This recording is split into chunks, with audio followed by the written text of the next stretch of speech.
Es un gran gusto contar con su presencia esta tarde. A nombre de la maestra María del Rosario Piedra Ibarra, presidenta de la Comisión Nacional de los Derechos Humanos, y del maestro Alejandro Hernández Lagasti, director general de Vinculación Interinstitucional y encargado de despacho de la Secretaría Técnica del Consejo Consultivo, les damos la más cordial bienvenida a la inauguración de este ciclo de conferencias en el marco del convenio firmado entre este organismo autónomo y la Secretaría de Educación Pública del Estado de México. En esta ocasión nos honra su presencia por parte de la CNDH el maestro Elí Evangelista Martínez, director general de Educación en Derechos Humanos, la doctora Sandra Morales Ojeda, directora de Diseño y Desarrollo Educativo, la licenciada Aura Minerva Moraga Alejo, es nuestra destacada conferencista para el día de hoy, y en representación de la Coordinación Estatal del Servicio Profesional Docente del Estado de México, agradecemos la presencia en representación del profesor Héctor Hernández Silva, coordinador estatal del Servicio Profesional Docente. Contamos con la presencia del maestro Adrián Torres Becerril, que es el director general de Formación, Capacitación y Desarrollo Profesional Docente, la profesora Lucila Pérez Torrijos, la directora general de Información, Planeación y Operación, el profesor Jacobo Honorato Martínez, encargado del despacho de la Dirección General de Evaluación, el profesor Juan Manuel Díaz Arco, suplente del titular de la Dirección de Formación Continua, Actualización y Capacitación, el licenciado Mario García Nava, encargado del despacho de la Dirección de Desarrollo Profesional, Docente y Vinculación Interinstitucional, y ahora el maestro Elí Evangelista nos dirigirá unas palabras de bienvenida para todos ustedes en esta tarde. Gracias, muy buenas tardes a todos y a todas. Nos da mucho gusto estar aquí en este marco del banderazo de salida de todas nuestras actividades de educación en derechos humanos a partir de la colaboración y de este convenio firmado entre la Comisión Nacional de los Derechos Humanos y la Secretaría de Educación del Estado de México. Este convenio que se firmó apenas el pasado 11 de agosto y que ahora ya está generando frutos. Una serie de actividades. Este evento es el evento de salida de diferentes actividades que en el marco de este convenio vamos a realizar en conjunto, pues con toda la comunidad de docentes, de estudiantes, de funcionarios, de servidores públicos y servidoras públicas de la Secretaría de Educación del Estado de México.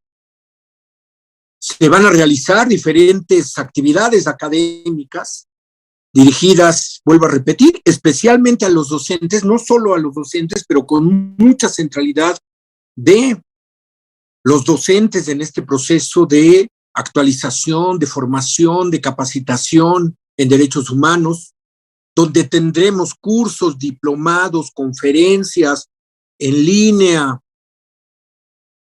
talleres y una serie de actividades, conversatorios, webinares que les permitan a ustedes, como actores fundamentales de las políticas educativas en esta entidad tan importante que es el Estado de México, pues contar, ¿verdad?, con todos estos elementos del enfoque de derechos humanos que les permitan a ustedes aterrizar su práctica docente de una manera orientada al enfoque de derechos humanos. Por eso nos da mucho gusto estar aquí en este inicio de actividades que, como yo digo, ya empieza a rendir frutos y sabemos que esta colaboración será continua, permanente, estratégica, importante, pues para seguir capacitando, actualizando y formando en derechos humanos a todos los actores educativos en esta importante entidad.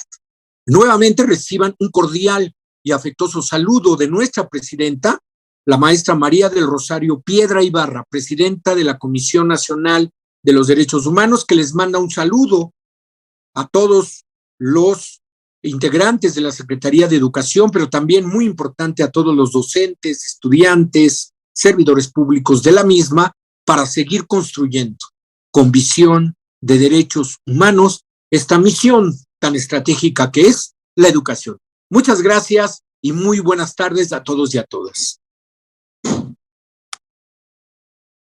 Muchas gracias, maestro Eli Evangelista. Ahora cedo la palabra al maestro Adrián Torres Becerril, quien también les dirigirá algunas palabras. Adelante, por favor. Muy buenas tardes a todos, muchas gracias. Saludo con mucho afecto a nuestros anfitriones de la Comisión Nacional de los Derechos Humanos, al maestro Eli Evangelista Martínez, director general de Educación en Derechos Humanos, a la doctora Sandra Morales Ojeda, directora de Diseño Educativo, y al maestro Rodrigo Molina Montezuma, su director de Educación en Línea. De la misma manera, a mis compañeros de la Coordinación Estatal del Servicio Profesional Docente, a la maestra Lucila Pérez Torrijos, directora general de Información, Planeación y Operación, y al profesor Jacobo Norato Martínez, director general de Evaluación, así como mis compañeros, profesor Juan Manuel Díaz Arco y el licenciado Mario García Nava.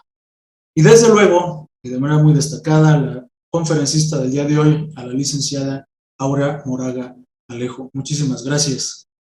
Reciban todos el saludo cordial y afectuoso del secretario de Educación del Estado de México, el licenciado Gerardo Monroy Serrano, así como del profesor Héctor Hernández Silva, coordinador estatal del Servicio Profesional Docente. De acuerdo con la Comisión Económica para América Latina y el Caribe, las manifestaciones de violencia en el espacio educativo son diversas y deben entenderse en el conjunto de relaciones interpersonales en las cuales ocurren y según el grado de intensidad de los actos.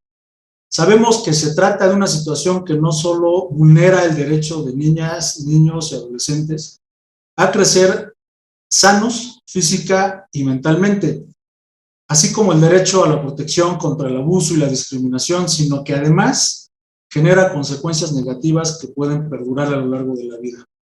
Con la impartición de esta conferencia, que se da en el marco del Convenio de Colaboración Académica, signado entre la Comisión Nacional de los Derechos Humanos y la Secretaría de Educación del Estado de México, a través de la Coordinación Estatal del Servicio Profesional Docente, estamos convencidos de que permitirá a los docentes procurar y coadyuvar a evitar prácticas de violencia escolar, así como a contar con elementos para generar estrategias educativas y socioemocionales para erradicar, en su caso, prácticas en el entorno escolar. La creación de ambientes libres de violencia significa un reto para los directores y docentes, ya que involucra estudiantes, padres y madres de familia. Erradicar estas prácticas nocivas que afectan el aprendizaje y los comportamientos futuros de las niñas, niños y adolescentes precisa de generar un proyecto común en las escuelas para su detección, erradicación y desarrollo de acciones amigables libres de violencia. Este esfuerzo por acercar o reforzar en los docentes conocimiento en este tema tan sensible significa la generación de una agenda común entre áreas de especialistas, como es la Comisión Nacional de los Derechos Humanos, y el entorno donde eventualmente podrían generarse condiciones de violencia, es decir, los entornos escolares, en el caso del sector que hoy estamos atendiendo a través de este trabajo conjunto con ambas instancias. Vaya nuestro agradecimiento a la Comisión Nacional de los Derechos Humanos por facilitar esta conferencia, mediación y creación de ambiente libre de violencia escolar, que representa la primera de diversas actividades dirigidas a las maestras y a los maestros del sistema educativo del Estado de México. Muchísimas gracias y pues adelante, será un gusto escucharlos. Muchas gracias, maestro Adrián. A continuación, me permito presentar a nuestra destacada ponente del día de hoy, la licenciada Minerva Moraga, leyendo su síntesis curricular. Ella es maestrante del posgrado interinstitucional de Derechos Humanos, el posgrado de excelencia de CONACYT, Es licenciada en Pedagogía por la máxima casa de estudios, no por la UNAM. Ha participado en diversos cursos y diplomados, entre ellos podemos mencionar Resiliencia y Convivencia Escolar. Ha diseñado e impartido cursos, talleres, conferencias, diplomados en temas de derechos humanos a diferentes instituciones, tanto del ámbito educativo como de otras áreas.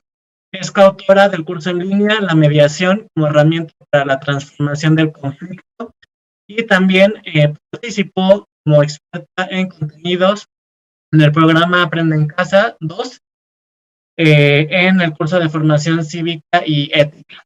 Sin más preámbulo, daremos inicio a la conferencia de nuestra ponente del día de hoy con el tema mediación y creación de ambientes libres de violencia escolar. Les recuerdo que pueden hacer sus preguntas a través del chat de la transmisión de YouTube, mismas que se responderán al final. Y también es importante mencionar que para registrar su asistencia deben enviar un correo electrónico con sus datos, es decir, su nombre completo y su correo, a la dirección birf, o sea, birftac@educem.gov.mx. De todas maneras, vamos a poner una lámina y unas cintillas con la dirección a la que tienen que mandar este correo electrónico para que quede registrada su asistencia. Sin más, damos la palabra a nuestra conferencista del día de hoy, la licenciada Minerva. Adelante, por favor.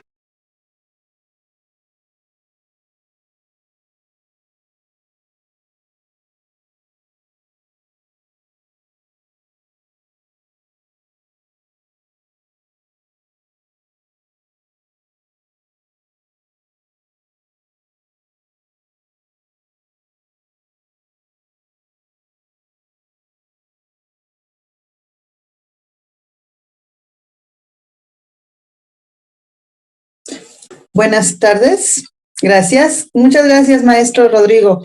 Gracias a todas y todos. Un gusto estar aquí con ustedes. Y bueno, vamos a iniciar ya. Estaba yo muy inspirada hablando, así de que ya mejor entro directo a la presentación. Vamos a platicar hoy juntas y juntos sobre este tema que es un tema que finalmente realmente nos tiene preocupadas, preocupados, atentas, atentos, pero sobre todo actuando a todas y a todos. Y este es justamente cómo construir paz, cómo construir espacios en los que realmente podamos asegurarnos de que son los espacios más adecuados para el desarrollo de nuestras niñas, nuestros niños y nuestras adolescentes, nuestros adolescentes, y también propios de cada persona, de cada actor y actriz de la educación que convive en los espacios escolares. Y no nada más en los espacios escolares, porque como ustedes lo saben, los espacios escolares son espacios donde finalmente construimos valores, producimos y muchas veces también lo sabemos, reproducimos prácticas sociales. Entonces, desde esta perspectiva, sabiendo que buscamos construir una cultura de derechos humanos y por lo tanto una cultura de paz, bueno, pues, ¿cómo podemos avanzar hacia estos objetivos que tenemos, por favor? ¿Cómo hacemos para ir avanzando hacia esta construcción de paz? Bueno, pues conoceremos esta visión que va a ser la visión tradicional, así como la visión positiva de lo que significa el conflicto. Pensaremos en el potencial educativo que tiene el conflicto y vamos a revisar sobre bases sociohistóricas que tienen los conflictos, la importancia de construir un nuevo paradigma desde esta perspectiva de paz y positiva y de derechos humanos, así como revisaremos dimensiones, trayectoria y algunas técnicas no violentas de resolución de conflictos, algunos mecanismos alternativos de resolución de conflictos. Cuando hablamos de la paz negativa, hablamos de paz positiva y de paz negativa. Cuando hablamos de paz negativa o cuando hablamos de violencias o cuando hablamos de construcción de paz, es importante revisar qué significa justamente el conflicto, porque para poder acabar con las violencias necesitamos entender, mirar, revisar, visualizar el conflicto, tal vez desde una nueva perspectiva. Es la invitación que hoy venimos a hacer y que esta nueva perspectiva sea justamente desde el paradigma, desde la construcción de los derechos humanos. Entonces, hablar del conflicto es hablar, según el diccionario de la lengua española, nos dice que tiene las siguientes acepciones: combate, lucha, pelea, enfrentamiento armado, un apuro, situación desgraciada y de difícil salida, un problema, una cuestión, una materia de discusión, un conflicto de competencia, de jurisdicción, y nos dice que en su acepción relacionada con la parte de la psicología, se refiere a la coexistencia de tendencias contradictorias en el individuo y que estas son capaces de generar angustia y trastornos neuróticos. Veamos pues cómo esta construcción del conflicto está pensada desde el enfrentamiento, desde una idea, una máxima que hoy todavía repetimos, que reza, si quieres paz, prepárate para la guerra. Es decir, esta idea de que la paz no es sino un espacio de tiempo, en algunos espacios también geográficos, de entreguerras, como si la natural, lo normal, la forma de vivir fuera las guerras y la paz solo fuera un espacio entre guerras, preparando para la siguiente guerra. Y en este sentido, esta concepción permeó a través del tiempo, a través de los siglos, y por ejemplo, podemos revisar que hacia 1979, Krosneim y Beck nos dicen que el conflicto lo describen como una discrepancia entre dos o más personas. Hacia el 85, Wilmot y Hocker nos dicen que es una lectura expresa entre al menos dos partes interdependientes que perciben que sus objetivos son incompatibles. Y también nos dice que perciben que sus compensaciones son reducidas, como que la otra parte les impide alcanzar sus objetivos. Fíjense, sus compensaciones son reducidas, la otra parte les impide alcanzar sus objetivos y hay una percepción de esto. Hacia el 98 nos dice Ramón Alzate que es una divergencia percibida de intereses o una creencia de que las aspiraciones actuales de las partes no pueden ser alcanzadas simultáneamente. Ya para principios de este siglo, revisamos que Torrego la describe como situaciones en las que dos o más personas entran en oposición o desacuerdo porque sus peticiones, valores, intereses, aspiraciones, deseos o necesidades son incompatibles o al menos se perciben como tales.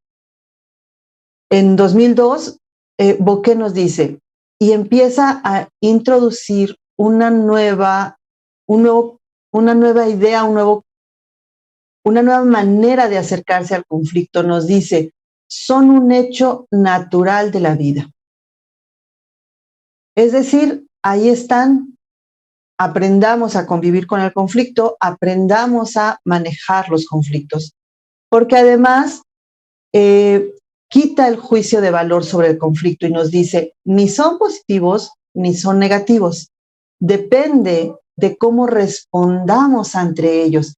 Y entonces este punto es muy importante porque resulta que justamente como depende de cómo respondamos ante ellos, entonces la importancia de poder reflexionar y conocer técnicas que nos permitan utilizar este potencial educativo que tiene el conflicto, cambiando esta idea de hay que rechazar la existencia de conflictos, hay que procurar que no existan los conflictos, hay que acabar con los conflictos. Más bien nos propone, aprendamos a responder ante ellos y quitemos el juicio de valor ante el conflicto, ¿no? Y luego nos dice, el conflicto es un desacuerdo que surge entre dos o más personas a partir de opiniones o actitudes que consideran divergentes y que amenazan sus intereses, recursos y valores. Así, fíjense cómo el conflicto entonces tiene, si lo entendemos desde esta perspectiva primera que decía, tiene algunos que pudieran ser sus sinónimos, que son la pugna, la lucha, el combate, la guerra, la disparidad, de manera tal que pues el conflicto sería como casi que, o más bien sería indeseable. En este sentido, es justamente como entiende el conflicto la paz negativa. Decíamos esta concepción o esta idea de que hay que lograr la ausencia de guerra o entender que la ausencia de guerra es solamente un periodo entre guerras, hay que prepararse para la siguiente guerra, es decir, esta paz relativa. ¿Qué se lograría desde esa perspectiva? Mediante estrategias de supresión o mediante estrategias de contención, que finalmente son estrategias que nos llevarían a estar viviendo o estar conviviendo, estar relacionándonos de una manera en sí misma ya violenta, porque estamos hablando de que para mantener esta paz, esta relativa paz, tendríamos que estar utilizando estrategias de supresión o de contención. Entonces, esta idea nos permite revisar cómo es que si a partir de esta concepción del conflicto podemos darnos cuenta de que la violencia, pensado el conflicto así, está sustentando la violencia, está buscando acabar con el conflicto desde la propia violencia y sin realmente interesarse por acabar con o atender las verdaderas razones que puede estar generando ese conflicto y por lo tanto sin atender realmente la posibilidad de construir la no violencia o el espacio sin violencia o la paz y los espacios de respeto irrestricto a los derechos humanos. Entonces, mirada así podemos darnos cuenta que la violencia ha estado presente a lo largo de la historia de la humanidad, inclusive podríamos o hay quienes dicen, ¿no?, que la historia de la humanidad, hay autoras que dicen que la historia de la humanidad solo es la historia de las guerras de la humanidad. Y entonces tendríamos que estar revisando, la invitación es a que revisemos cuáles son estas construcciones que tenemos los seres humanos como sociedad, que están generando estos conflictos, que están sustentando, que están alimentando, que están manteniendo estos conflictos, es decir, la raíz de los conflictos, porque muchas veces las violencias pueden cambiar de máscara, pero finalmente la razón, la raíz, el porqué de esa violencia sigue ahí. Miren, pensemos por favor en un grupo de niñas, en un grupo de niños que están en el horario de recreo y que quieren utilizar el patio. Y entonces los niños opinan que, o una cancha, y los niños opinan que las niñas no deberían estar ahí porque es un espacio donde se utiliza la pelota y los juegos de pelota pues no son para las niñas. Pero las niñas opinan que los niños deberían de dejarles utilizar también ese espacio porque es un espacio para que todas y todos jueguen. Podríamos llegar como personas adultas e imponer nuestra mirada y decir, a ver, lo que vamos a hacer en este momento es que se va a dividir el patio a la mitad y cada quien va a utilizar un pedazo, o podemos imponer otro intento de solución que diga la mitad del tiempo la va a utilizar uno, la mitad del tiempo la va a utilizar el otro. Podemos imponer una serie de soluciones, pero si no vamos a la raíz del problema, a la verdadera causa de ese conflicto, que tiene que ver con una concepción de género, entonces ese conflicto se va a manifestar de otra manera y de otra manera y de otra manera, porque realmente la raíz del conflicto sigue ahí. No se ha trabajado esta concepción de género, digamos, ¿no? Para este ejemplo específico.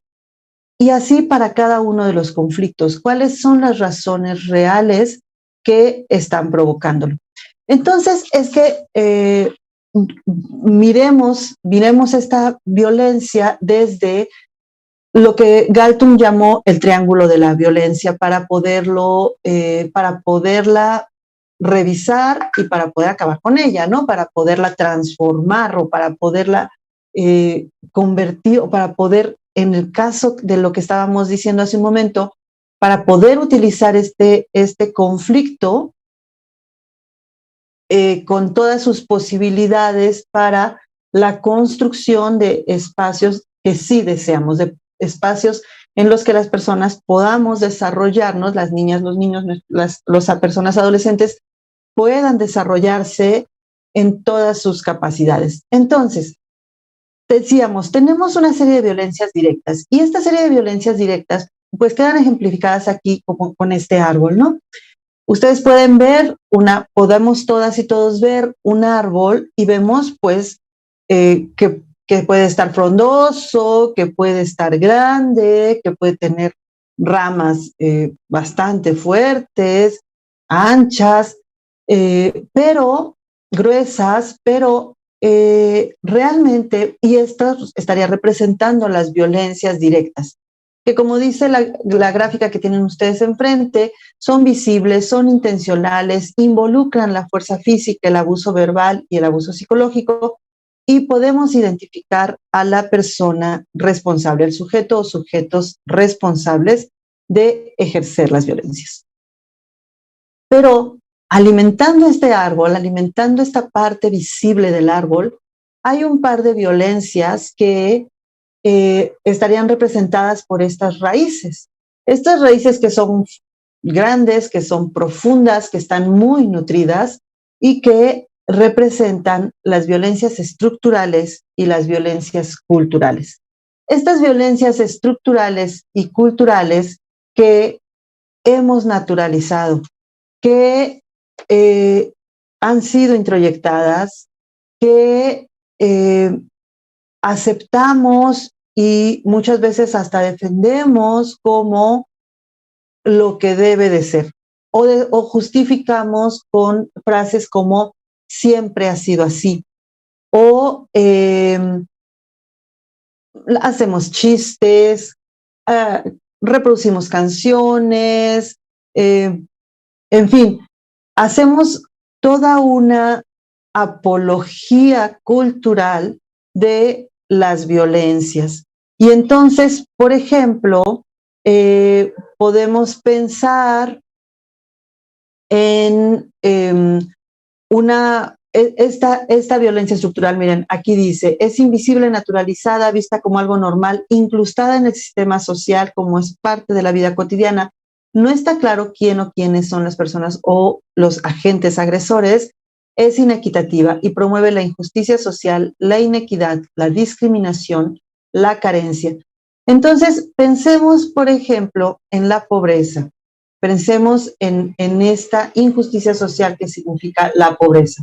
Bueno, esta violencia esta violencia estructural que es el hambre, el analfabetismo, en fin, la pobreza, la falta de acceso a servicios de salud, las diferentes violencias que se suman ante la circunstancia pobreza o ante la forma pobreza, podemos pensar en una violencia cultural que la justifica y que la utilizamos en una frase muy común que dice, es pobre porque quiere.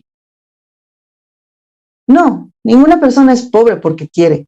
Es pobre porque o está depauperizada la situación donde está viviendo, la zona donde vive, no tiene acceso a los derechos humanos que debería de poder estar viviendo como cotidianos, porque existen pues justamente estas violencias estructurales que sumadas alejan a la persona de la posibilidad de vivir en plenitud los derechos humanos.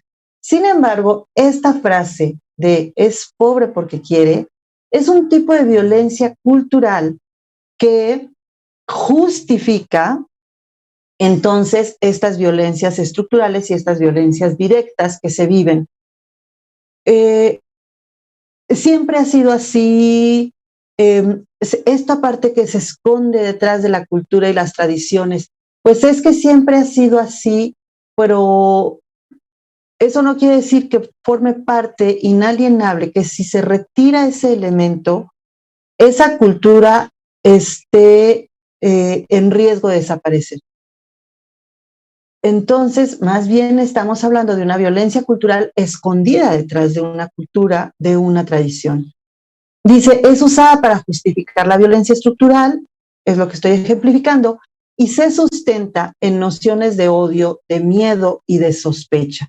Entonces, cuando las afirmaciones, cuando las agresiones, que pueden ser verbales, psicológicas, pueden ser físicas, pueden ser en sus diferentes manifestaciones y pueden ser suma de todas ellas o de algunas de ellas, el hecho es que cuando se presentan estas agresiones, estas violencias, están sustentadas siempre en el miedo, el odio, la sospecha a la diversidad, a las características de diversidad que nos hacen ser seres humanos. De tal manera que cuando hablamos entonces de violencias, tenemos que estar, o es conveniente estarlo mirando desde una crítica a una perspectiva normocentrista. Una perspectiva normocentrista que nos estaría invitando o impulsando a continuar creyendo que existen formas adecuadas de ser y las otras formas, que existe una forma deseable de ser y las demás formas de ser, que no son deseables, que no son, que no forman parte del estereotipo hegemónico, que serían las otras o los otros, los desiguales, las desiguales que son, pero pensado esta otra, no desde la idea de el otro o la otra que me humaniza, el otro o la otra que es diverso, es diversa y en esa diversidad enriquece a la humanidad y me enriquece a mí misma, a mí mismo. No, sino como el otro, la otra, que es el no yo. Y este no yo significa yo soy la manera, yo soy la regla desde la que se debería de medir la forma de ser, y todas las demás personas o todas las demás formas de manifestarse que no se parecen a eso, pues lo siento, para que no se parecen, le podemos ayudar si quieren a parecerse, o pues le podemos, si no quiere parecerse, vamos a tener que pues expulsarle de estos espacios en los que nos relacionamos las personas que sí nos parecemos a lo deseable. Y entonces, por ejemplo, en la escuela esto toma una manifestación muy clara cuando se hace la ley del hielo. En los espacios escolares, cuando se está haciendo la ley del hielo, se está aplicando en toda su expresión esto que yo acabo de decir. Se va a excluir a la persona que no se ajuste a lo que el grupo hegemónico o a lo que la construcción, la concepción, los estereotipos hegemónicos dicten como lo deseable. Y así entonces tenemos que hay una serie de diferentes grupos que son grupos de atención prioritaria. Podemos pasar, por favor, Yadi, que son justamente los grupos que de manera histórica y sistemática han o hemos recibido estas violencias por tener una característica que es netamente biológica. Y entonces fíjense cómo esta concepción del normocentrismo, que es una concepción opuesta en todos los sentidos a la perspectiva de derechos humanos, esta concepción del normocentrismo decía, segrega a las personas por las características identitarias, por lo que conocemos pues también como los adjetivos de la diversidad. Es decir, todas estas personas, todos estos grupos que de alguna manera no se ajustan o no nos ajustamos a lo que la concepción normocentrista nos dice que debería de ser lo deseable, entonces, pues resulta que de manera natural se estarían justificando todas estas violencias directas y estructurales a partir de una cultura que está basada en toda esta idea, en toda esta concepción que he venido platicando y que conocemos como normocentrismo.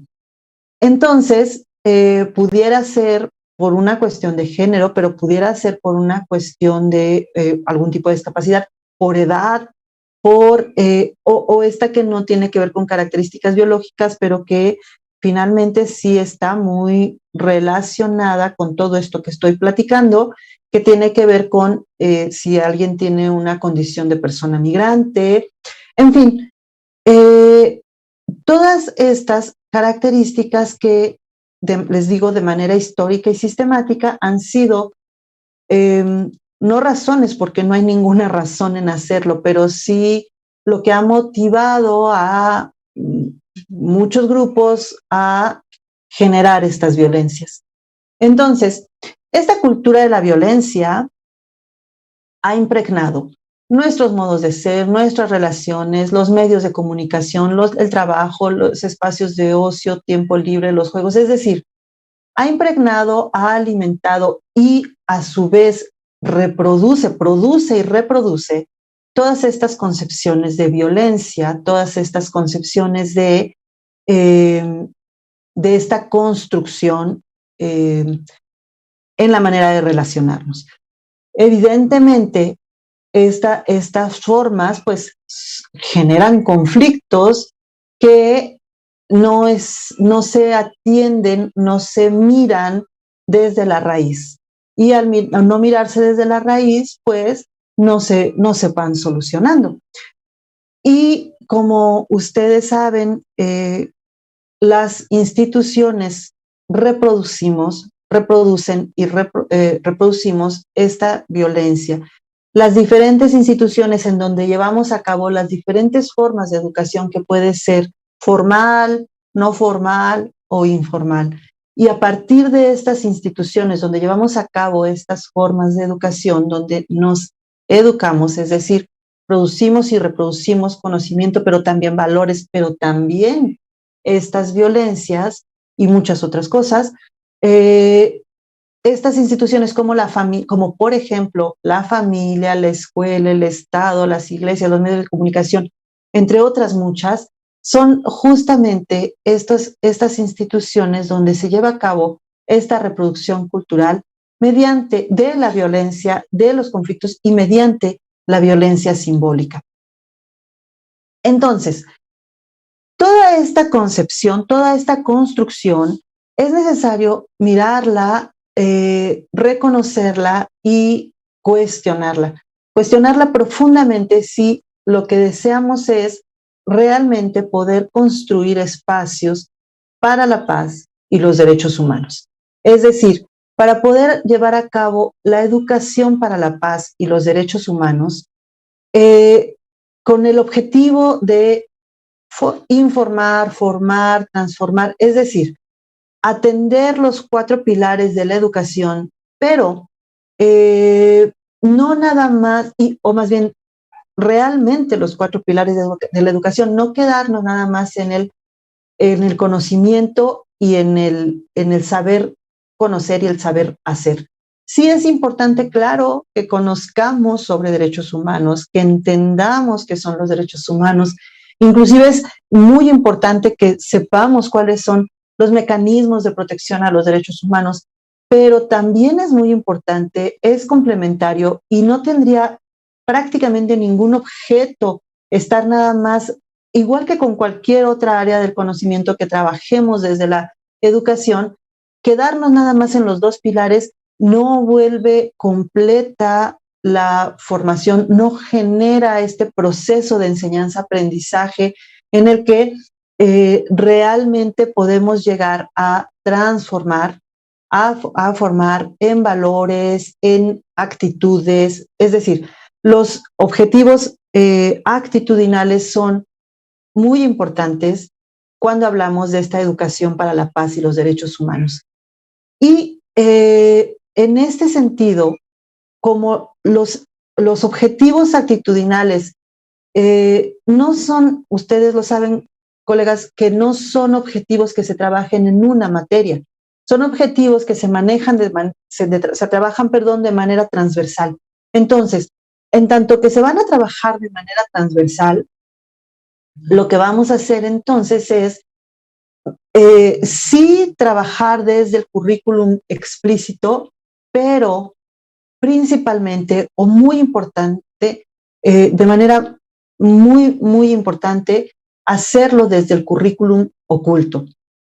Porque este currículum oculto es realmente el que va a permitir transformar, llevar a cabo la educación valoral y actitudinal que pretendemos en este sentido. Entonces, dice, tienen en la pantalla, dice que la educación para la paz y los derechos humanos tiene como objeto informar, formar y transformar, hablemos de los pilares de la educación, para la conformación de una cultura de paz, no solo en el sentido negativo, como ausencia de guerra, sino que se refiere a construir la paz positiva. Es decir, no solamente quedarnos en toda esta construcción que he venido platicando, en la que se busca como apagar fueguitos, digamos, ¿no? Es decir, en la que se busca que los conflictos como si no existiesen, pues justamente como decíamos al inicio, mediante estrategias de supresión, mediante estrategias de contención, hacer como si pudiéramos tener espacios interconflictos que serían como la búsqueda de tener la mayor cantidad de espacios interconflictos posible, ¿no? Cuando en realidad podemos aspirar a mucho, mucho más. Podemos aspirar a construir la paz positiva. Y traigo esta definición de paz positiva que a mí me parece, de las que yo conozco, es la que más me gusta. Dice, la paz positiva es la posibilidad de las personas de desarrollar sus potencialidades, a la participación en la vida social y al acceso a los derechos económicos, sociales y culturales, todos ellos necesarios para el desarrollo digno de las personas. Por tanto, no solo es la ausencia de condiciones y circunstancias no deseadas, sino también la presencia de condiciones y circunstancias deseadas. Es decir, no vamos a trabajar nada más por acabar con esos pequeños fueguitos, esos pequeños conflictos o grandes fuegos, grandes incendios. No, lo que vamos a hacer es realmente construir espacios, formas de relacionarnos, todas las circunstancias necesarias para que existan las condiciones y circunstancias deseadas para el desarrollo integral de las personas y el acceso a todos los derechos humanos. En este sentido, entonces, cuando hablamos de el conflicto, estamos hablando, o de la solución al conflicto, mejor dicho, estamos hablando de comprender y solucionar el contexto sociocultural donde se origina el conflicto. Cuando nosotras y nosotros atendemos este contexto sociocultural en el que se está originando el conflicto, entonces podemos pasar, por favor, Yadi, a soluciones que son válidas y legítimas para las partes, disculpen si fue un acento, me faltó, válidas y legítimas para las partes, y por lo tanto, en tanto que las partes las validan y las legitiman, son soluciones que pueden ser sostenibles en el tiempo. Es decir, no es nada más una posición de buscar una solución rápida a este conflicto que está presente en este momento, sino o a este pleito que tienen en este momento los niños y las niñas, regresando al ejemplo anterior.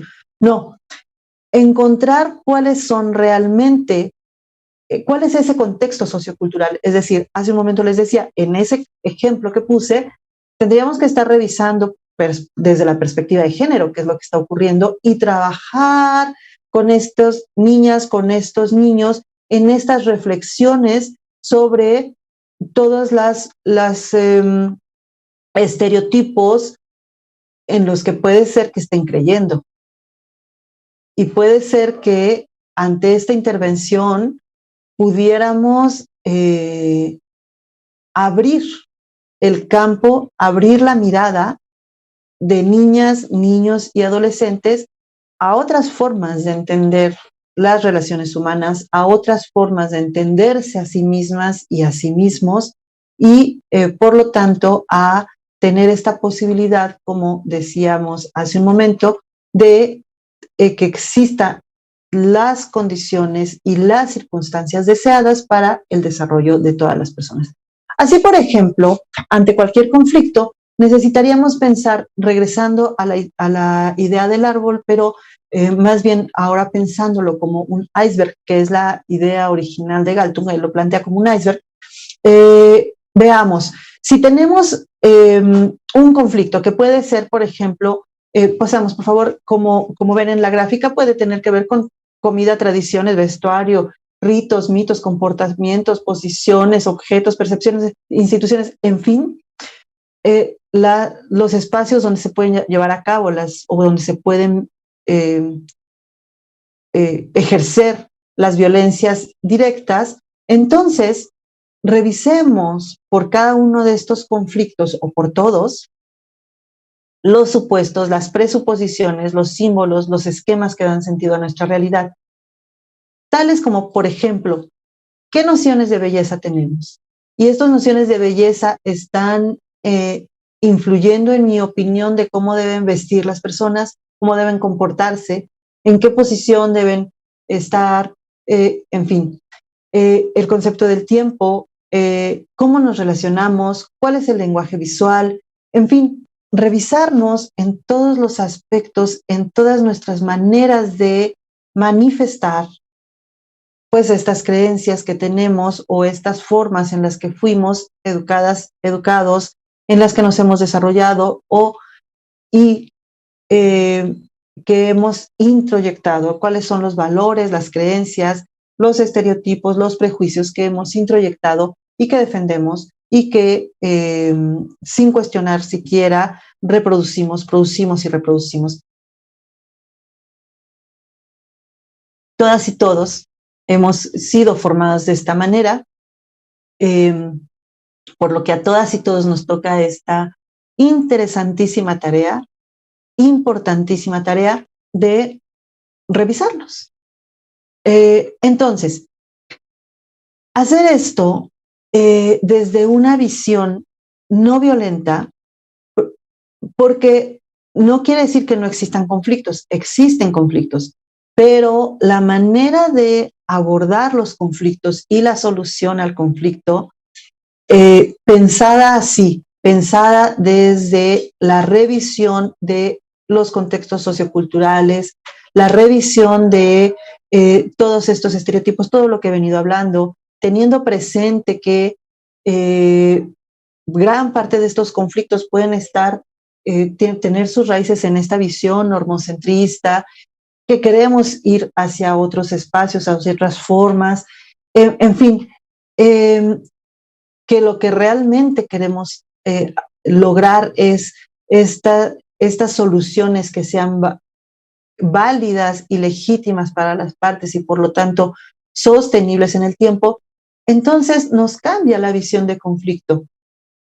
El conflicto está ahí, sí, y lo vamos a solucionar de una manera no violenta, colaborativa y empoderadora. No violenta en tanto que va a propiciar el diálogo para la búsqueda de soluciones. Colaborativa en tanto que vamos a partir de que superaremos la idea de que alguien tiene que ganar y otra parte tiene que perder. Y que esa es la manera de solucionar el conflicto. Y empoderadora en tanto que reconoceremos que todas las partes participarán en igualdad para la búsqueda de la solución a sus problemas. Y en igualdad significa que vamos a revisar, lo vamos a ver ahorita más a detalle, que vamos a revisar desde las posturas corporales, que vamos a revisar quién hace uso de la voz y en qué momento, que vamos a revisar el lenguaje corporal, en fin, que vamos a revisar realmente cuáles son estas relaciones que se están llevando entre las partes que están ahí realmente generando este conflicto. Y podría ser este conflicto o cualquier otro porque la manifestación de este conflicto o de cualquier otro porque lo que se encuentra en la base es lo que no había sido solucionado todavía. Entonces, cuando hablamos de educación para la paz, de cultura para la paz o de cultura de paz y de posibilidades para la resolución de conflictos, vemos los conflictos como, y te invito a que así lo empecemos a ver, como ventanas de oportunidad con potencial educativo. Con potencial educativo para lograr cambios positivos y duraderos y superar esta visión negativa. Les vemos también como parte de un fenómeno social multidimensional, como un proceso dinámico e interactivo, es decir, no es estático, es decir, no es una fotografía, perdón, es una fotografía. Lo que podamos estar viendo en este momento de un conflicto es una fotografía nada más de todo un fenómeno social multidimensional que es dinámico. Y también lo vemos como la posibilidad de fomentar nuevos valores. Fomentar nuevos valores no quiere decir reproducir los valores que sean vigentes, porque a lo mejor los valores que estamos teniendo como vigentes en este momento no son los valores que queremos reproducir. Justamente son los que estamos cuestionando. Entonces, educar para la paz es una herramienta que nos permite desarrollar una nueva cultura de paz. Trascender el concepto de paz que se equipara con ausencia de violencia directa y también trascender esta ausencia de violencia directa y de violencia cultural para entonces poder realmente revisar el conflicto en una perspectiva mucho más amplia. ¿Qué nos permite, desde la perspectiva educativa, qué nos puede permitir o hacia dónde nos puede impulsar el trabajar o el mirar el conflicto de esta manera? Pues miren, podemos, como un eje transversal importante que proponemos que se tome, pues empezar o trabajar fuertemente en superar el individualismo contemporáneo, que no la individuación, el individualismo. Las personas formamos nuestra ciudadanía en sociedad. En sociedad nos construimos como seres humanos. Entonces, poder superar este individualismo contemporáneo tiene que ver también con la construcción de democracia, pero con la construcción de democracia participativa. Es decir, esta democracia participativa que fomenta la participación ciudadana en la toma de decisiones. ¿Y cómo es que el conflicto nos va a ayudar a todo esto? Pues fíjense, por ejemplo, que cuando nosotros vemos el conflicto y entonces decimos, a ver, ¿qué potencial educativo, pensando, por ejemplo, en democracia, qué potencial educativo le encuentro? Bueno, pues desde el conflicto podemos aprender a dialogar, es decir, a escucharnos mutuamente, a ser empáticas con las otras personas, podemos aprender la escucha activa, podemos practicarla. Y a partir de esto podemos entonces generar espacios de convivencia que sean realmente eso, espacios de convivencia, de crecimiento, de enriquecimiento, de diálogos, de disentir, también se vale disentir, pero aprender que disentir quiere decir que ponemos al centro las ideas, discutimos las ideas, pero hay un límite que se llama respeto a la persona. Y esto se puede aprender, se puede vivir si utilizamos el conflicto desde todo este potencial educativo que tiene. Entonces, fíjense, con relación a la democracia participativa, nos dicen Habermas y Apple que existen las éticas del diálogo y que en este sentido existe un mayor reparto de poder entre la ciudadanía, que esta ciudadanía se siente implicada en los asuntos públicos, problemas y soluciones que afectan a todas las personas y que existe una decisión de que se trabaje o de que se conviva desde la justicia y la solidaridad. Fíjense, pensemos en el conflicto atendido desde esta perspectiva que les vengo platicando.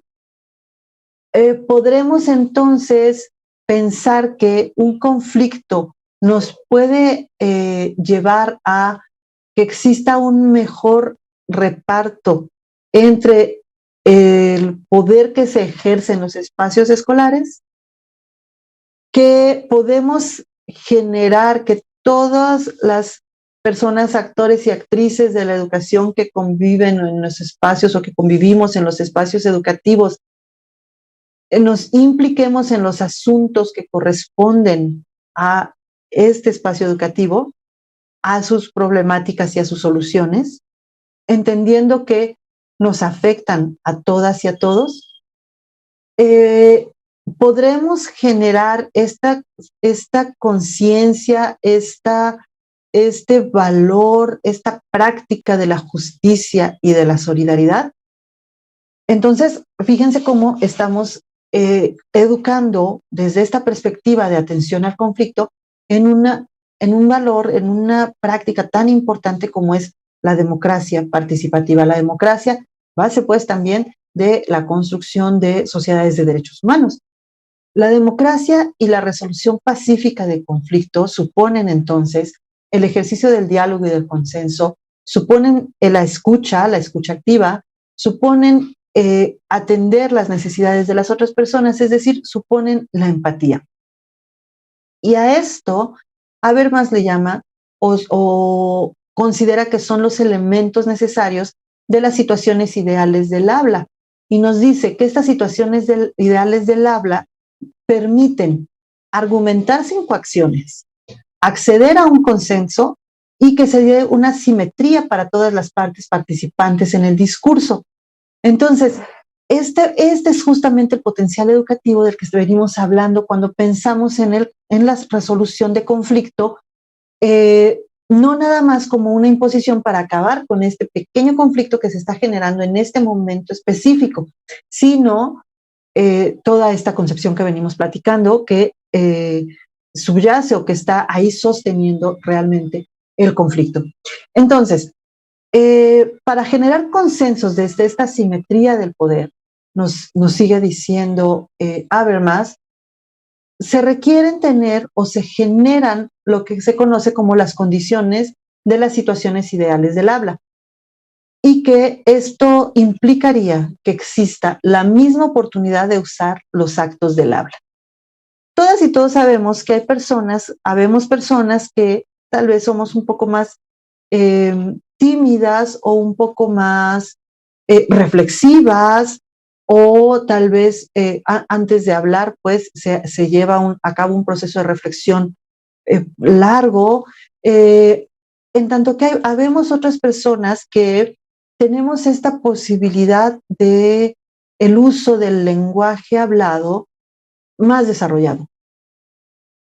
Esto significaría que solamente las personas que tenemos o que tienen este lenguaje hablado desarrollado tendrían que hacer uso de los actos del habla. No, desde una perspectiva de derechos humanos, desde una perspectiva de igualdad, desde una perspectiva de construcción de paz positiva, evidentemente no. Todas las partes deberían o deberíamos tener la misma oportunidad de usar los actos del habla. Pero fíjense que usar los actos del habla no es nada más el lenguaje verbal, implican también el lenguaje no verbal. El lenguaje corporal sí, pero también las intenciones, los tonos, en fin, todo lo que significa la comunicación. Entonces, poder revisar cuando estamos frente a un conflicto, poder revisar quién utiliza qué forma de lenguaje, quién utiliza qué forma de expresiones. Por ejemplo, si vamos a trabajar en una aula, cuando entran las partes en conflicto, ¿quién toma qué posición en el aula? ¿Es dominante? ¿No es dominante? En fin, todos estos pequeños detalles son importantes de observar si queremos construir estos espacios en los que realmente todas las partes puedan acceder a la misma oportunidad de usar los actos del habla, la misma oportunidad de expresar actitudes, sentimientos y deseos. Evidentemente, la exclusión de privilegios en las normas de acción y valoración, y la misma oportunidad para afirmar e interpretar de forma que no quede libre de crítica ningún prejuicio. Entonces, lo que se está buscando, lo que se está generando en estos espacios donde miramos el conflicto de manera diferente, es que la resolución de conflictos realmente esté no solo permeada, sino que sea un acto en sí mismo de respeto, de un proceso libre de comunicación entre las partes, en el que se garantice la seguridad de las partes y en el que se garantice que las partes se puedan escuchar mutuamente, que tanto hechos como sentimientos sean escuchados por la otra parte, siempre. Entonces, todas estas posibilidades son justamente las que nos da el potencial educativo que tiene la atención, la resolución de conflictos desde esta mirada de los derechos humanos y de la paz positiva. También podemos mirar como otra opción o no, otra posibilidad, otra capacidad que desarrollaremos si atendemos la resolución de conflictos desde esta forma, será que todas las personas puedan decidir las leyes y las normas de convivencia de manera conjunta, tras mantener un diálogo para consensuar y conciliar los intereses y necesidades particulares con los generales. Es decir, entender que somos, permítanme rescatar esta idea de los olones, y entonces entender que hay un olón individual, pero después hay un olón comunitario, pero después hay un olón de una sociedad más amplia, y después está el país, y después está el mundo, y en fin. Entonces, conciliar estos intereses y necesidades particulares con los generales y llevar a cabo decisiones conforme a los intereses generales y no solo de una persona, de un individuo o de un grupo, esto nos permitiría entonces realmente llevar a cabo un diálogo participativo en el que, como ven ustedes ahí, cada persona podrá reconocerse y respetarse en la otra y conocerse y respetarse a sí misma y conocer y respetar en la otra los mismos derechos, en las que se podría llevar a cabo el diálogo en igualdad y de forma pacífica para encontrar la mejor solución a los conflictos, en la que el acceso a la cultura, a la información veraz, nos pone a todas las personas interlocutoras en un nivel de interlocución válida, en el que la actitud solidaria, los intereses del conjunto, entendemos que los intereses del conjunto son los propios y en los que se construye a favor de quienes no puedan participar en el diálogo por diversas circunstancias. Entonces, fíjense cómo estamos hablando ya de una forma de resolución de conflictos desde este diálogo participativo en el que construimos para el bienestar más amplio. Esta es también una de las grandes posibilidades que nos da esta atención al conflicto desde esta perspectiva. Entonces, de lo que estamos hablando, colegas, es de un cambio de paradigma. Ir más allá de este paradigma que se construyó con la modernidad. Ustedes saben que cuando se deja atrás la Edad Media para dar paso a la modernidad, pues hay un cambio paradigmático importante, evidentemente. Bueno, me atrevería a decir que en este momento estamos justamente viviendo un cambio paradigmático de tales dimensiones que podría equipararse.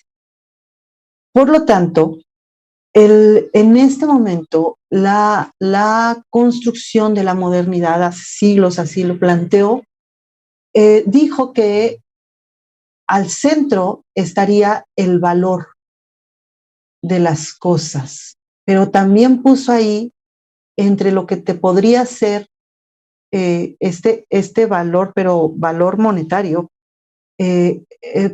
también considero que el ser humano podría estar ahí en una de las esferas que giran al centro de este valor monetario. Y hablando justamente de estas violencias culturales y estructurales, hasta tenemos una frase, ¿no? ¿Cuánto tienes? ¿Cuánto vales?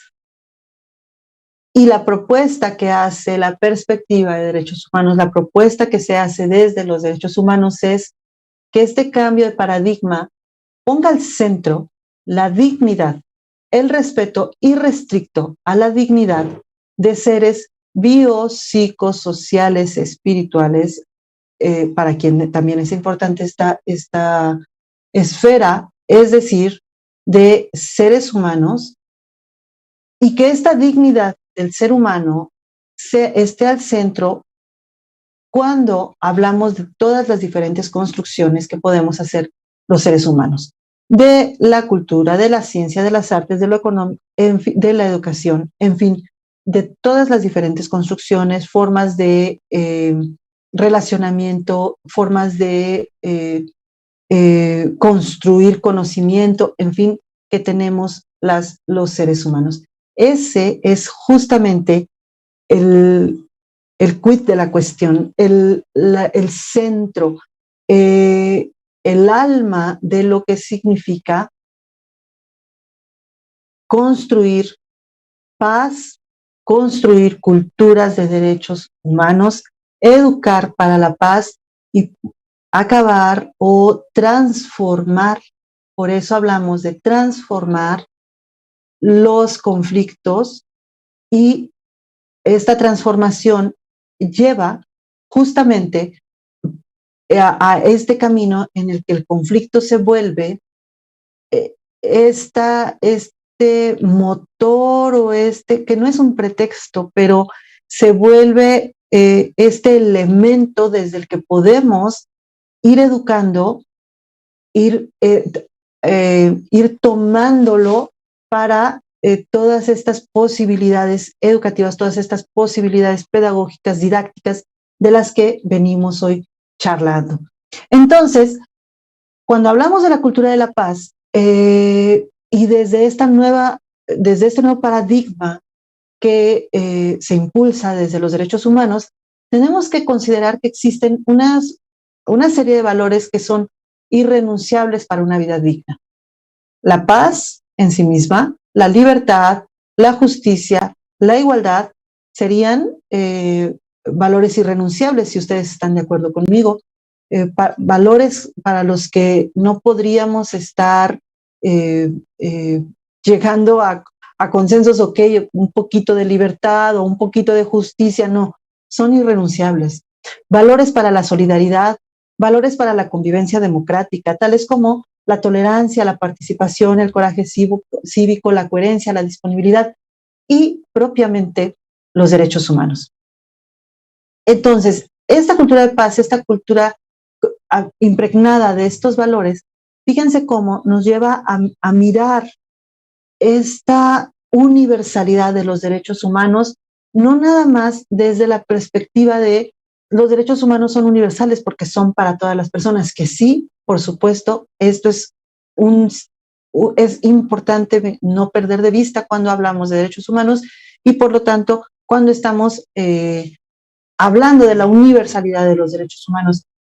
Pero también podríamos estar pensando en la universalidad de los derechos humanos en tanto que base axiológica desde la que construir esta nueva cultura de paz. Es decir, estos valores que pudieran entonces permear en la cultura para volverse valores universales, ¿no?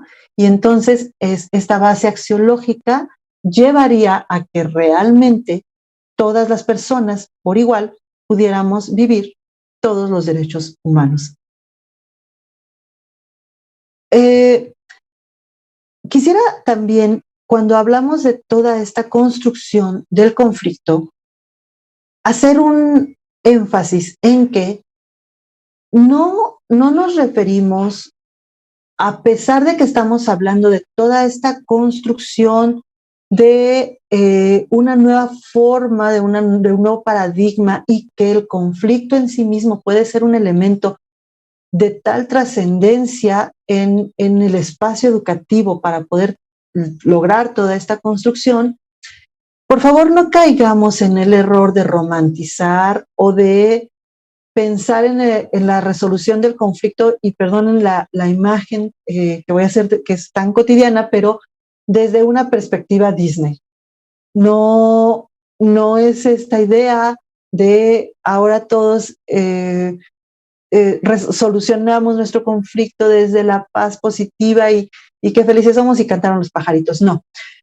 Las personas somos eso, somos seres humanos y podemos tener una serie de reacciones frente al conflicto que pues ustedes ven aquí en este modelo que nos proponen Pruitt y Rubin, así como Thomas y Killman, en el que podemos tener diferentes reacciones dependiendo de dónde se unan la preocupación o en qué niveles se unan la preocupación por las metas de la misma persona, de una misma, y la preocupación por las metas de la otra persona.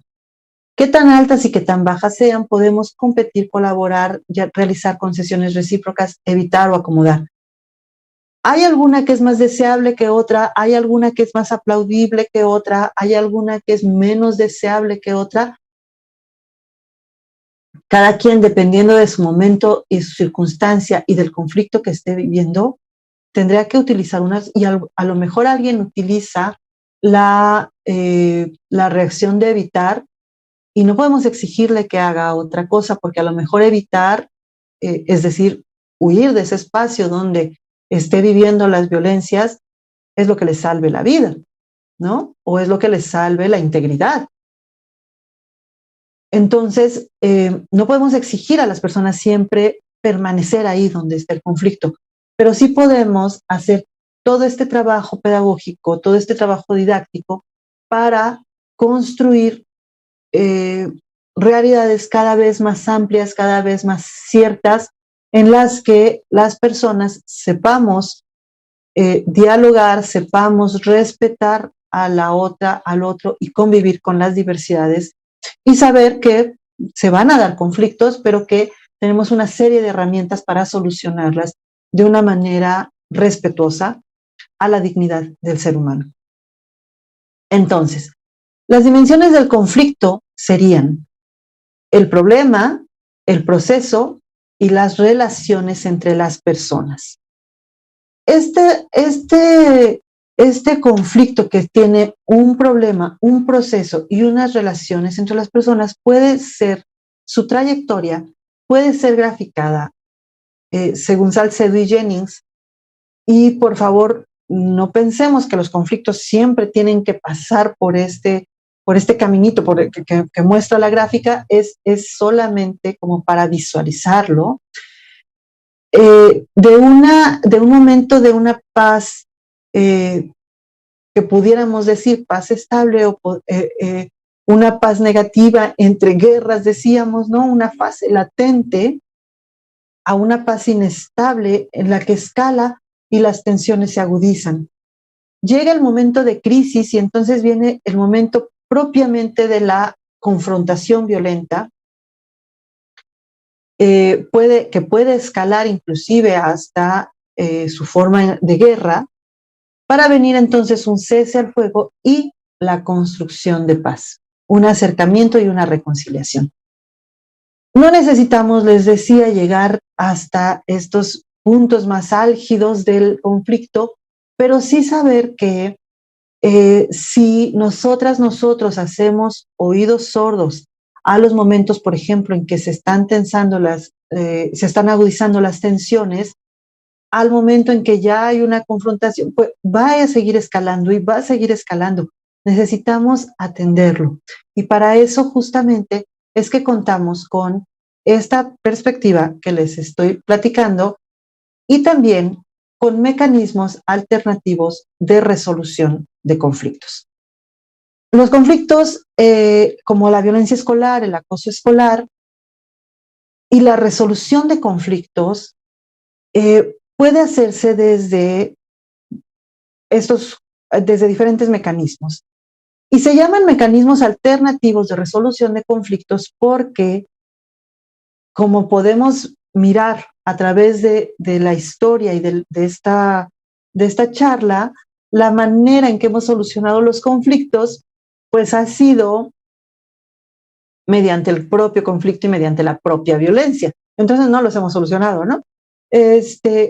Pero podemos empezar a transformar los conflictos, a solucionar y a transformar mediante herramientas como, por ejemplo, que pueden darnos la negociación, el arbitraje, la conciliación y propiamente la mediación. Voy a decir primero algunos momentos en los que no se puede mediar. No se puede mediar cuando las partes no desean mediar el conflicto. No se puede mediar cuando los casos ya fueron mediados y no se cumplió con lo que se acordó en esa mediación. No se puede mediar cuando no hay credibilidad ni confianza en el espacio de mediación, ni tampoco se media cuando se trata de hechos de notoria gravedad. En esos casos no mediamos.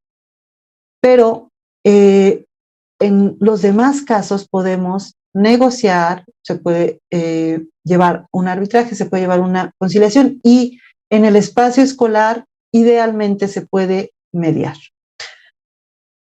¿Qué es la negociación? La negociación es este mecanismo alternativo de resolución de conflictos en el que se ofrece una oportunidad de solucionar un conflicto cuando se maneja adecuadamente, de manera informal y voluntaria. Es decir, las partes platican, acuerdan entre ellas, no necesitan que exista una tercera persona, de manera natural con esta plática de forma voluntaria llegan a un momento o a un acuerdo en el que el enfoque es ganar, ganar, y por lo tanto no se necesita la intervención de una tercera persona porque entre las partes llegaron a una solución en el que puede ser sostenible, válida y sostenible en el tiempo porque las dos partes sintieron que ganaron con ese acuerdo. Después tenemos el arbitraje. El arbitraje es, les voy a pedir que piensen en el árbitro de fútbol, en la persona que hace el arbitraje en el fútbol. Pues así, dice, es un proceso formal en el que ambas partes acuerdan y aceptan someter el conflicto al arbitrio de una tercera persona, que habrá de resolverlo. Esta persona que arbitra tiene poder para imponer la solución. Igualito así que el árbitro o la persona árbitra de un partido de fútbol, así. La conciliación es un proceso en el que las partes, con intervención o no de una tercera parte, intentan aproximar sus puntos de vista con el objeto de alcanzar una solución. A diferencia del árbitro del arbitraje, la función de la persona que concilia no es resolver las diferencias y no tiene poder para imponer su decisión a las partes. Únicamente se va a limitar a facilitar el diálogo, así como a promover soluciones satisfactorias para ambas partes. Entonces, en la conciliación hay una tercera persona o no hay una tercera persona. Las partes intentan aproximar sus puntos de vista, buscan alcanzar la solución y si bien la persona que está conciliando no impone su decisión como lo hace el árbitro, sí promueve soluciones. Es decir, sí puede decir, a mí me parece, después de escucharles, que lo que se debiera de hacer es, y decir cuál sería como el camino para alcanzar la solución a ese conflicto desde su perspectiva. La mediación, por su parte, es un procedimiento entre el arbitraje y la conciliación. Siempre implica la intervención de una tercera persona.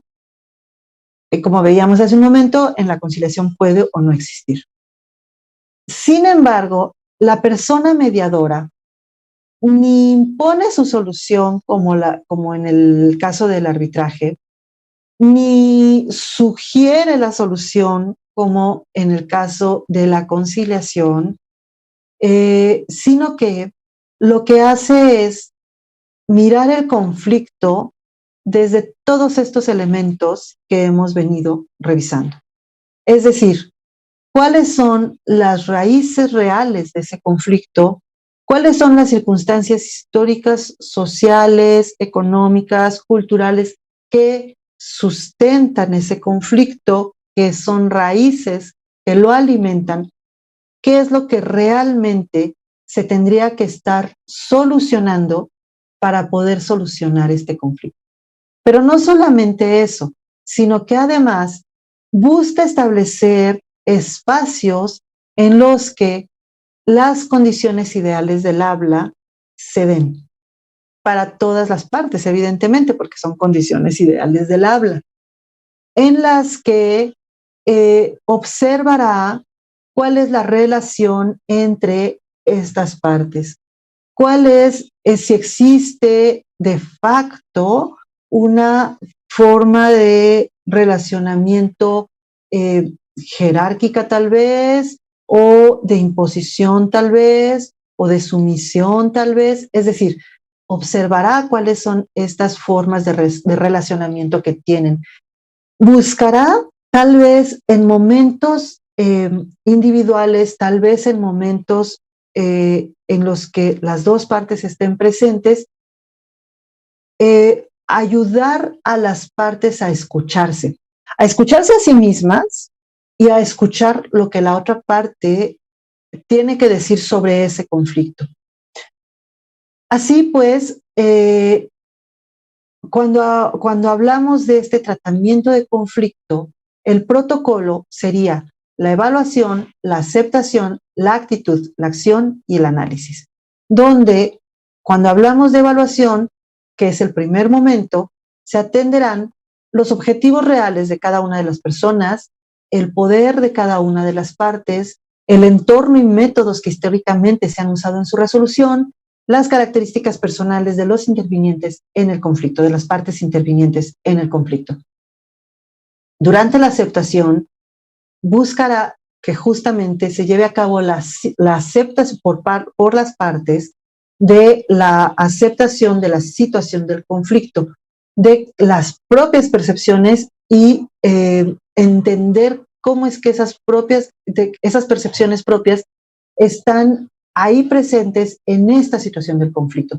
Las propias necesidades, los propios estereotipos, las propias ideas, la manera en que están entendiendo el conflicto. Y después, en la tercera parte de actitud, habrá un momento en el que buscará que cada una de las partes reconozcan a la otra.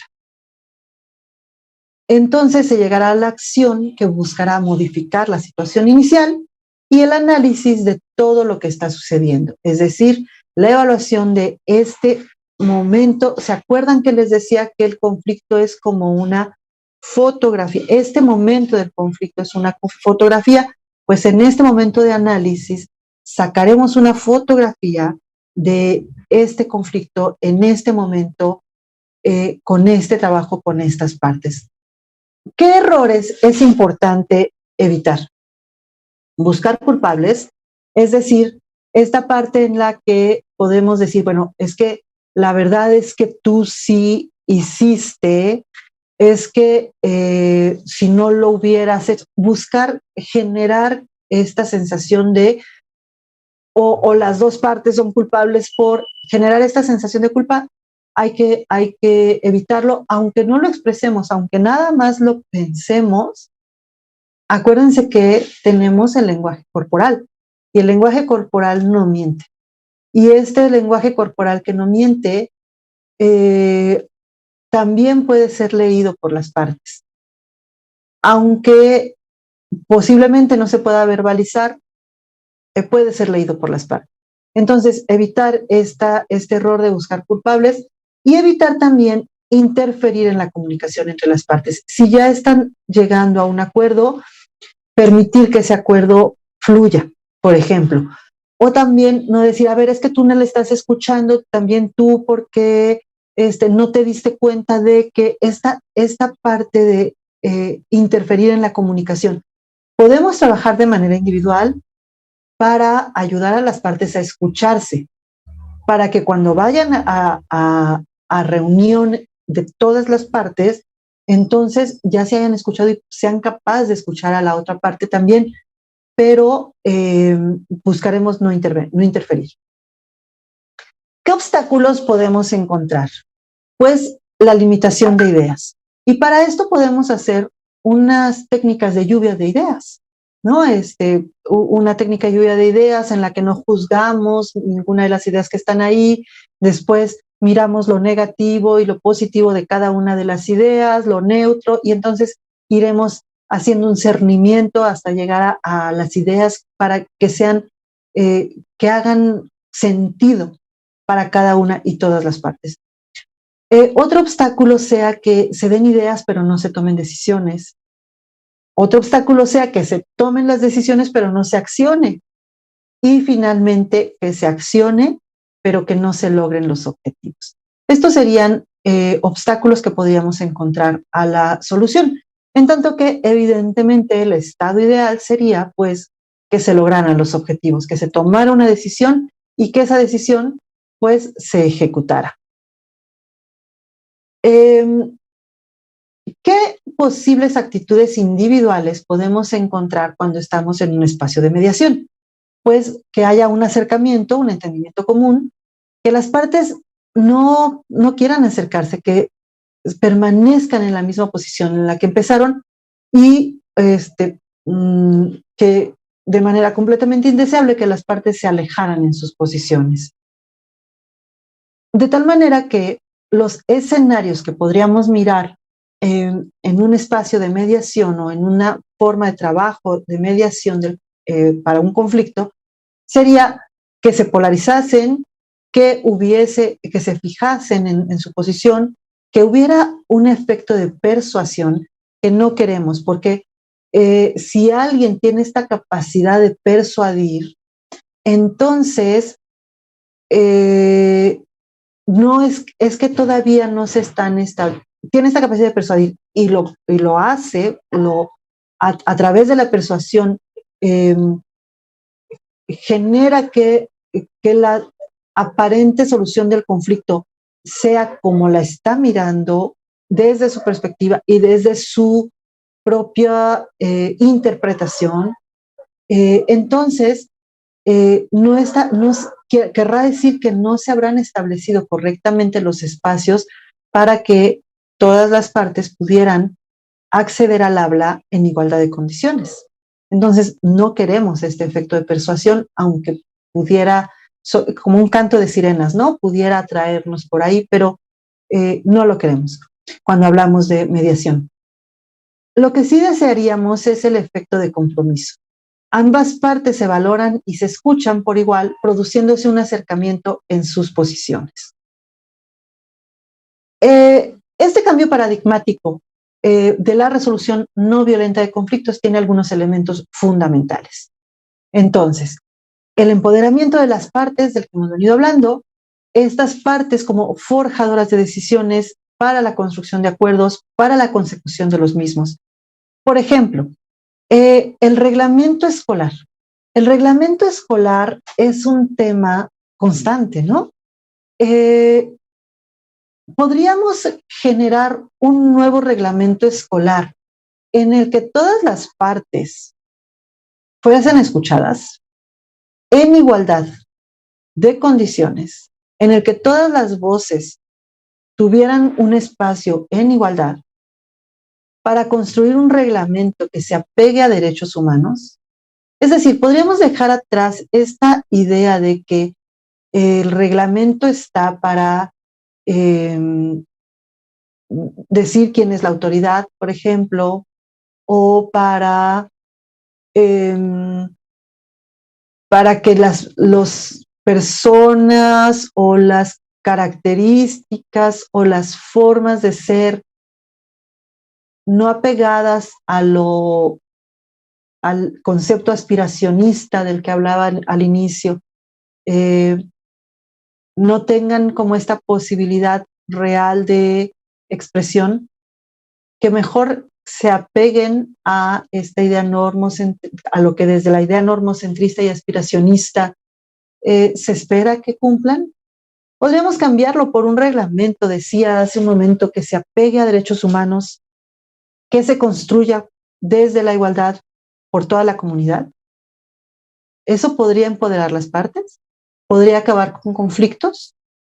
Hay algunas experiencias que nos dicen que sí. Hay algunas experiencias en media superior que nos dicen que en los espacios escolares donde se han revisado los reglamentos desde esta perspectiva de derechos humanos, desde esta perspectiva de construcción de paz positiva, sí ha ocurrido que evidentemente la comunidad cuida que se cumpla el reglamento porque surgió de la comunidad. Pero lo que me parece maravilloso, sí, importante de señalar en este momento es que también se notó una reducción de violencias directas, de manifestaciones de violencia directa al interior del espacio educativo y en los alrededores. Entonces, es interesante, a mí me parece muy interesante esta posibilidad, esta herramienta, ¿no? Luego también, este cambio paradigmático, decíamos, tiene como parte de sus elementos fundamentales el reconocimiento de la otra parte, desde la tolerancia, desde el reconocimiento del respeto mutuo y desde la escucha activa. Así pues, el conflicto mirado desde esta manera es muy valioso porque es la oportunidad para generar cambios. Cambios que surgen desde las partes, cambios que empoderarán a las partes, que permitirán llegar a acuerdos positivos, duraderos, sostenibles, desde una mirada de la otra persona o desde la mirada y aceptación a las diversidades. Es decir, y regreso a la idea del otro, no desde el otro que es el no yo, que entonces al ser no yo, pues, y yo como el modelo, entonces, deseable desde el aspiracionismo, entonces, todo lo que no se parece, pues, es lo indeseable, ¿no? Sino esta construcción de la identificación, del respeto, del reconocimiento de la otra persona. Fíjense, desde la perspectiva que Emmanuel Levinas propone, también y bueno, toda una escuela de filósofos y de filósofas lo propone, lo rescata. Sabater también lo dice, pues este reconocimiento de que la humanidad que yo tengo, tu humanidad, se construye desde la mirada de la otra persona. No son los objetos, no es la relación con los objetos, no es la relación con lo inanimado, lo que construye la humanidad. Tu humanidad, mi humanidad se construye desde nuestras mutuas miradas, desde nuestras mutuas acciones, desde nuestra mutua responsabilidad por la construcción justamente de la humanidad de las otras personas. Voy a ir cerrando para dar paso a la sesión de preguntas y respuestas y dejaría esta cita para cerrar. No se trata de regenerar a esta sociedad, sino de levantarle la moral por medio de una educación en valores que favorezca las ganas de vivir con dignidad, que colabore a construir proyectos ilusionados de vida, que facilite la comunicación y las relaciones con los y las demás ciudadanos y ciudadanas de la aldea global y que ayude a alcanzar alguna vez esa rara experiencia de la felicidad. Tal vez otro de los valores irrenunciables que no tratamos, que dejamos de lado porque no hay tiempo de repente de tratarlos, ¿verdad? Pero que debería de ser uno de los valores irrenunciables y presentes en cualquier currícula escolar. Les agradezco y por favor si pueden poner las fuentes documentales en pantalla para que, pues para dar los créditos y para que la que sigue, por favor, Ari. Para que quien quiera acercarse, pues ahí tiene las fuentes. Muchas gracias. Te cedo el uso de la voz, maestro Rodrigo. Gracias, Rodrigo. También gracias por tan interesante conferencia respecto de este que es central para las y los docentes, como también manifestaron en los comentarios que hicieron en el chat. Y hay algunas preguntas de algunos profesores. Si quieres te hago las 3 preguntas y a ver, estamos a 3 y a ver si salen otras más. Las voy pasando. Una primera pregunta de Felipe Villar sería: ¿cuál sería la estrategia que sugieres para que los docentes puedan fomentar la creación de ambientes libres de violencia, una educación a distancia con estos nuevos, digamos, retos que implica la pandemia y lo que estamos viviendo todos, y sobre todo lo que están viviendo los docentes en las aulas con estos nuevos modelos de educación, ¿no? Otra pregunta de Olimpia Salgado es: ¿cómo educar en valores a nuestros alumnos cuando nosotros no compartimos la misma escala axiológica? Pregunta ella. Y una última de Rosa Romero, este bloque es: ¿cómo podemos flexibilizar los pilares entre una comunidad interconflictos? Entonces, si quieres, vemos esas 3 y ahorita si hay algunas otras que van llegando, te las voy pasando. Sí, Rodi, gracias. Sí, es esta manera que tenemos ahora de relacionarnos desde estas plataformas y que muchas veces permite inclusive que se mantengan cerradas las cámaras, nos ha llevado también a darnos real cuenta, si ya lo sabíamos, no puede negarse ni por un instante ya las violencias que se viven en los diferentes espacios, donde vivimos, no iba a decir donde convivimos, pero donde vivimos. Y evidentemente nuestras alumnas, nuestros alumnos también están viviendo estos conflictos, estas violencias, estas dificultades. Creo que poder construir esta base axiológica es justamente el privilegio, no quiero decir la posición que se puede aprovechar de los espacios educativos, porque sabemos que la producción y reproducción de valores, de costumbres, en fin, ha sido en gran medida construida desde justamente estos espacios educativos. Parece ser, todas y todos estamos aprendiendo en esta nueva manera de relacionarnos desde las plataformas. Parece ser que está dando algún resultado deseable, hacer como espacios lúdicos. Es decir, por ejemplo, yo ahorita les voy a pedir que hagan un movimiento que yo voy a proponerles. Pero entonces esto implica que si fuera un grupo pequeño en el que estaríamos trabajando, implica que se abran cámaras para ver si está hecho ese movimiento, ¿no? Por ejemplo, yo les podría pedir que hagan y luego lo cambien, y luego lo cambien, y así. Entonces, hacemos un ejercicio muy sencillo, pero genera esta posibilidad como de reírse, de disfrutarlo, de jugar un poco, ¿no?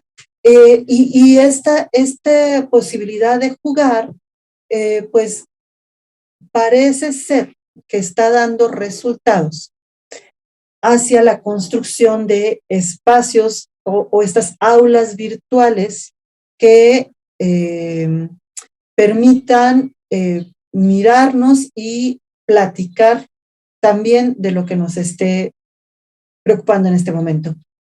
Otra estrategia que parece ser que está funcionando es mandar a pequeños grupos. Desde el Zoom se puede mandar a pequeños grupos, en fin, mandar a pequeños grupos con temas específicos de discusión en esos pequeños grupos que el docente, la docente, pequeños grupos en los que el docente o la docente puede entrar y salir. Otra cosa que yo no sé todavía si esté funcionando, pero he propuesto en diversos momentos, es que aprovechemos las tecnologías y el uso además que hacen las chicas, los chicos, las niñas, los niños de las tecnologías. Y, por ejemplo, que los trabajos sean un reel de Instagram, un reel de TikTok, que tenga que sintetizar ahí en ese reel. Vamos a regresar al ejemplo que estaba tomando de que se revise desde la perspectiva de género algún conflicto, por ejemplo. Entonces, que en ese reel tenga que sintetizar todo el trabajo que ya se estuvo haciendo de reflexión, de lecturas, en fin, de construcción del aprendizaje. Y entonces, de esta manera pudiera ser que aprovechemos estos momentos en los que tenemos que trabajar desde estos espacios virtuales para que no solamente se quede en el pequeño espacio donde nosotras y nosotros hacemos estos muy interesantes, además también momentos de reflexión y de construcción de enseñanza-aprendizaje, estos procesos, sino que además, y con esto creo que puedo ir ligando las preguntas, además ir permeando en la construcción social de esta base axiológica en la que los mismos chicos, las mismas chicas, las mismas niñas, los mismos niños están poniendo ahí al centro el tema, que ya lo llevan reflexionado, por supuesto, que ya lo llevan trabajado, por supuesto, pero que no se va a quedar en poquito, digo, y creo que les pudiera ser interesante a ellos y a ellas, y también a nosotras, a nosotros, mirar estas propuestas que pudieran estar haciendo, que además pues implica todo un trabajo de síntesis, porque tienen que ser creo que los reels son de 30 segundos, ¿no? O menos. Entonces, implica pues este trabajo de síntesis también. Pudieran ser algunas propuestas que, dos que he sabido, he leído, he visto que se están funcionando, y esta tercera que es una propuesta que hago. Muy bien, Mine, muchas gracias. Yo creo que podemos dar espacio para 2 preguntas más. Viviana pregunta, ¿cómo podemos educar valores a los alumnos cuando no contamos con el apoyo de los padres de familia? Yo creo que es una preocupación muy recurrente con las docentes y los docentes. Y una última es, preguntan, ¿las escuelas son espacios 100% sin humo de tabaco? Se vuelve un conflicto para los fumadores. ¿Cómo resolver desde la igualdad y con apego al respeto a los derechos humanos esta situación? Que me parece interesante porque yo creo que es esta discusión que tenemos cuando hay 2 derechos humanos que chocan, ¿no? Me parece que chocan. No se me ocurre un ejemplo en este sentido cuando yo, por ejemplo, tengo un vecino que hace una fiesta, ¿no? Con música, y a lo mejor yo no soy fiestero y no quiero, no soy partidario de esto, pero finalmente es su casa y él puede hacer su fiesta, ¿no? Entonces, son ejemplos, yo creo que lo que quieren manifestar es qué se hace cuando hay 2 derechos que de alguna manera chocan, ¿no? ¿Cómo se puede resolver esto? Obviamente, tomando en cuenta pues, las necesidades y los derechos de todos, ¿no? Claro, muchas gracias, Rodrigo. Perdón, la primera pregunta era sobre... La primera pregunta era cómo podemos educar con valores a los alumnos cuando no se cuenta con el apoyo de los padres, ¿no? O con el interés y de los padres, que yo creo que es una preocupación recurrente de las docentes y los docentes. Sí. Gracias, Rodri.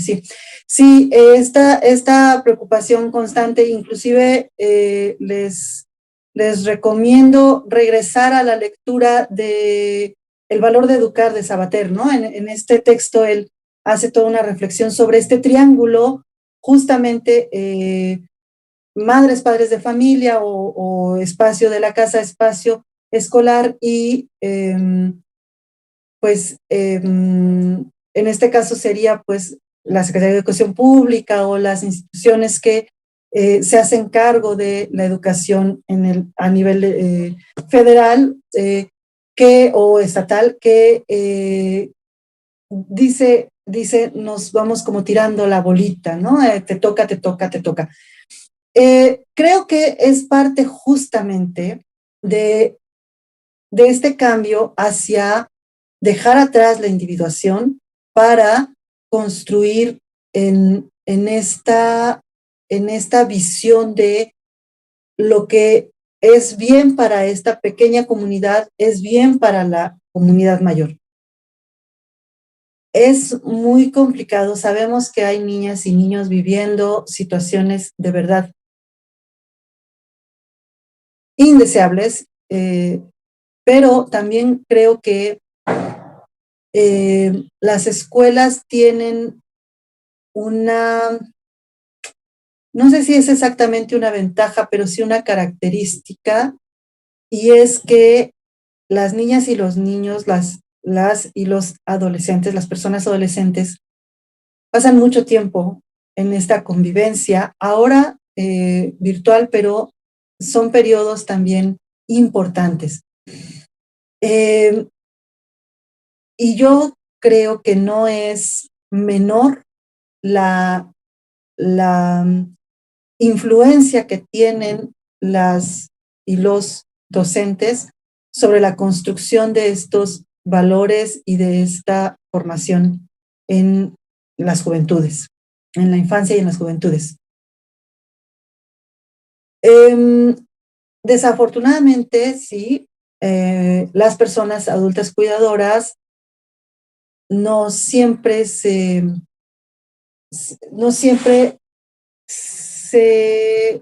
involucran tanto como desearíamos que esto ocurriera. Sin embargo, creo que también puede ser consecuencia desde la perspectiva de la persona adulta cuidadora, tal vez se está sintiendo que le regañan o que le invalidan la manera en que está pensando la educación para su propio hijo, su propia hija, y entonces decide no acercarse. O puede ser que esté de acuerdo en lo que se le está observando, esté de acuerdo en querer hacer las cosas de manera diferente, pero no sabe cómo hacerlo. Y esto tiene toda la lógica porque todas y todos hemos crecido en formas de educación y de relacionamiento que están pues impregnadas en todo lo que, en todas estas violencias que conocimos, ¿no? O que pueden ser familiares o pueden ser sociales, pero hemos crecido impregnados por estas violencias. Es la forma en que se ha construido la sociedad. Entonces, pienso que es dar herramientas específicas, una herramienta hoy, otra herramienta la siguiente vez que se reúnen o que se les llama para firma de boletas o que se les llama para junta a la que sí tienen que asistir, y dar en estas una herramienta cada vez, por ejemplo, de cómo de manejo de una opción ante el castigo, ¿no? Por ejemplo, pero herramientas concretas, creo que esto podría ayudar mucho más a que las personas adultas cuidadoras se incorporaran y se comprometieran más en estos espacios educativos. Para el caso de niñas y niños, hay un libro que les recomiendo que se llama Cómo hablar para que los niños escuchen y cómo escuchar para que los niños hablen. Y después existe el cómo hablar para que los adolescentes escuchen y cómo escuchar para que los adolescentes hablen, que a mí me parece que pudiera ser una herramienta muy, muy valiosa cuando de justamente dar estas herramientas a madres, padres, adultas, personas adultas cuidadoras se trata. Lo otro es pues hacer todo un trabajo de mucho más profundo para la participación convencida, que justamente es un conflicto que tenemos y que tendríamos que estar encontrando estas formas de mediación. A mí me parece que dejo como propuesta que se empiece por dar estas herramientas que yo creo que en gran medida muchas veces madres y padres y personas adultas cuidadoras no se involucran un poco también por esta sensación de, pues es que yo sí lo quiero hacer, pero pues me siento mal de que me estén diciendo porque quisiera poder hacerlo, pero no sé cómo hacerlo, ¿no? Es importante, como decía Rodri, darnos cuenta, saber que a veces, o sea, no existe una jerarquización entre derechos humanos. Sin embargo, para cada caso particular específico, sí podemos ponderar qué derecho o cómo vamos a manejar este derecho humano específicamente. Por ejemplo, pensemos en estos operativos de mochila segura. ¿Qué derecho humano vamos a ponderar como más importante? ¿El derecho a la salud, a la integridad y a la vida? ¿O el derecho a que la mochila del niño, de la niña, del chico, de la chica no sea, o sea, es decir, el derecho a la intimidad? ¿Ustedes cuál ponderarían más importante? Esto quiere decir que yo puedo intervenir, que puedo faltar el respeto, que puedo tomar las cosas que me parezca que no deben estar en esa mochila y tirarlas, regañarle por lo que... No, solamente estoy haciendo un cuidado de un derecho específico a través de esta acción. Y así cada una de estas acciones de conflicto que se nos pudieran presentar, podemos ponderar para el momento específico, para la circunstancia específica, pero no quiere decir que esto nos lleve a pensar que existe una jerarquización de derechos humanos y que así es inamovible esa jerarquización. Rodri. Exacto, yo creo que como dices es la ponderación, ¿no? Cuando hay dos derechos, por ejemplo, en este que mencionabas, como ejemplo, justamente, no si se prioriza pues la salud de todas las personas a limitar los espacios para fumar, o en el caso de la escuela, si se prioriza pues la seguridad de todos, ¿no? Y el bienestar de todos los niños, con el hecho de revisarles la mochila. Finalmente yo creo que estas son algunas de las dudas inquietudes que tuvieron las y los docentes. Obviamente hay más, pero no hay problema. Tenemos estas conferencias van a seguir y se van a poder ir planteando todas estas dudas que vayan saliendo en las sesiones posteriores. Te agradezco, Mine, gracias a usted. Tu ponencia tan interesante y tuvo mucha participación y mucho seguimiento por parte de las docentes y los docentes. Agradecemos a la SEP del Estado de México por las facilidades para realizar esta conferencia. Dejamos finalmente el correo, una lámina donde viene la información, donde tienen que mandar un correo para que se registre su asistencia con su nombre completo. Es importante esto porque después sí se generan los registros y las constancias y obviamente su correo electrónico y completo. Pues sin más, agradecemos una vez más su presencia y que tengan una buena tarde todas y todos y pues hasta la próxima. Muchas gracias. Muchas gracias. Gracias.